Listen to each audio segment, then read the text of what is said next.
Të nderuar përfaqësues të mediave, ju faleminderit për praninë tuaj.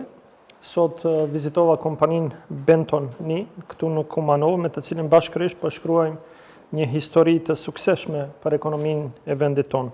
sepse është një nga 990 kompanitë të cilat qeveria i ka mbështetur në ciklet e tyre të investimeve përmes ligjit për mbështetje financiare të investimeve, dhe ato këtë e kthejnë me vende të reja të punës dhe paga dinjitoze për qytetarët tonë. Pronari i kompanisë, zotëri Nazmi Ejupi, më njoftoi nga afër me kapacitetet prodhuese të kompanisë, e cila prodhon produkte ushqimore dhe produkte higjienike, me çka mbi 100 produkte të ndryshme të saj përfundojnë në vendet evropiane dhe ato të Ballkanit Perëndimor. Pikërisht për këtë, kjo kompani mbështetet nga qeveria përmes ligjit për mbështetjen financiare të investimeve, me marrëveshjen e nënshkruar për projektin investues në vitin 2019 deri në vitin 2023. Ndërsa për masat mbështetje për rritjen e investimeve kapitale dhe të hyrave dhe mbështetje për rritjen e konkurrenshmërisë në treg janë paguar rreth 6.800.000 denar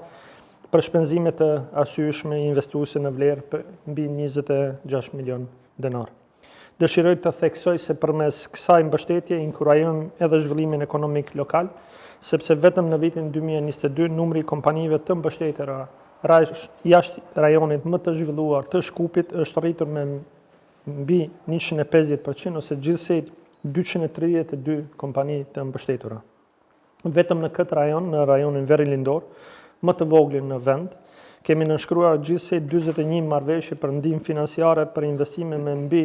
600 milion denar dhe me mbi 152 milion denar deri tani të paguara si ndihmë nga ana e qeverisë. Me krenari mund të them se numri i kompanive vendase që inkurajohen të investojnë përmes ligjit për mbështetje financiare të investimeve po rritet çdo ditë e më shumë, dhe deri më tani qeveria ka mbështetur 990 kompani vendase për ciklet të tyre të investimeve mbi 500 milion euro të mbështetura nga ana e qeverisë mbi deri tani të paguara rreth 100 milion euro. Ne do të përgjigjemi besimit duke ndryshuar ligjin për mbështetje financiare të investimeve për një pagesë të garantuar 100% për secilën kompani, në mënyrë që pagesa e mbështetjes të mos varet nga vullneti i askujt.